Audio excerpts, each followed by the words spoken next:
Hi hello నమస్తే welcome to 24/7 news TV. నేను మీ శాన్వి. ఈరోజు మనతో పాటు Congress party leader Samuel Karthik గారు ఉన్నారు. ఆయనతో మాట్లాడదాం. హాయ్ సార్, నమస్తే. నమస్తే. ఎలా ఉన్నారు సార్? గుడ్. యా సార్, ఈ మంత్ మార్చ్ 6న మన రాష్ట్ర మంత్రివర్గ సమావేశం జరగనుంది. మరి ఈ సమావేశంలో ఎలాంటి కీలక నిర్ణయాలు తీసుకునే అవకాశం ఉంది? అంటే లైక్ రీసెంట్గా మన బీసీ రిజర్వేషన్ కోసం ఏదైతే చర్చ నడిచిందో దానికోసం ఏమన్నా సమస్యల కోసం ఏమైనా పరిష్కారం చేసే అవకాశం ఉందంటారా? అమ్మ, బీసీ రిజర్వేషన్ పైన, ఎస్సీ వర్గీకరణ పైన రాష్ట్ర ప్రభుత్వం పూర్తి స్థాయిలో చిత్తశుద్ధి ఉంది. దానికి అందుకోసమని ఎస్సీ వర్గీకరణ అమలు కోసము ఈ రాష్ట్ర ఏజీని సుప్రీంకోర్టుకు పంపించి ఆ యొక్క వాదనలో వినిపించి ఆ కేసు గెలవడానికి పూర్తి సహాయ సహకారాలు అందించిన ప్రభుత్వం కాంగ్రెస్ పార్టీ ప్రభుత్వం, తెలంగాణ రాష్ట్ర ప్రజాప్రభుత్వం.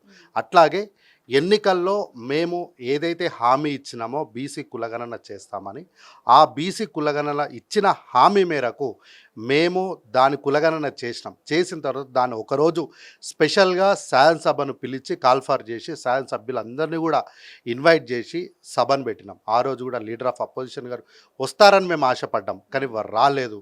అయినప్పటికీ కూడా ఆ రోజు సభలో ఉన్నటువంటి కొంతమంది ప్రధాన ప్రతిపక్ష నాయకులు సభలో వాకౌట్ చేసి మీడియా ముఖానికి వచ్చి మళ్ళీ సర్వే డేట్ పెట్టండి, మేము అందరం వివరాలు ఇస్తాము, అందరినీ కూడా చేయండి అంటే, వారు సభలో మాట్లాడని మాటల్ని, అంటే మీడియాలో మాట్లాడిన మాటల్ని కూడా పరిగణలోకి తీసుకున్నటువంటి ప్రభుత్వము వారికి వారం 10 రోజులు డేట్ ఎక్స్టెండ్ చేసింది.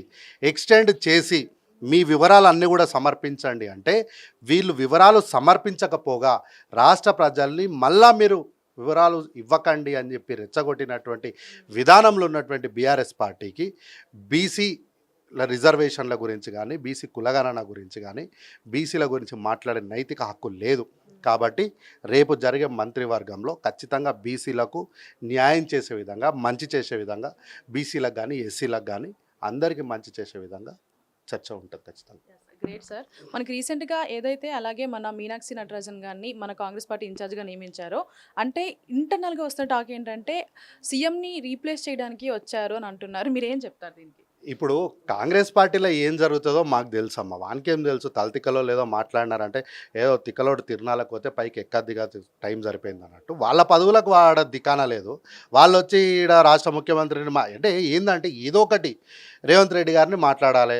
కాంగ్రెస్ పార్టీ అరే ఈడ కాంగ్రెస్ పార్టీ రాష్ట్ర శాఖ తన ఇన్ఛార్జ్ను మార్చుకోవడంలో పార్టీకి ఒక వ్యూహం ఉంది. ఎందుకు మార్చుకున్నాము, భవిష్యత్ ఏంది అనేది మాకు తెలుసు. అందుకోసమనే మేము మీనాక్షి నటరాజన్ గారు వచ్చినప్పుడు మేము స్వాగతం చెప్పినాము. వారు ఈరోజు కొన్ని కార్యక్రమాలు చేస్తున్నారు పార్టీకి సంబంధించినవి. అరే వాళ్ళవి చేస్తుంటే మా పార్టీలో ఏం జరుగుతుంది, మా ఇండ్లలో ఏం జరుగుతుంది, మా బెడ్రూమ్లో ఏం జరుగుతుందో మీకెందుకు? మీ పార్టీ ఎట్లుందో, మీ పదవులు ఎట్లున్నాయో చూసుకోండి.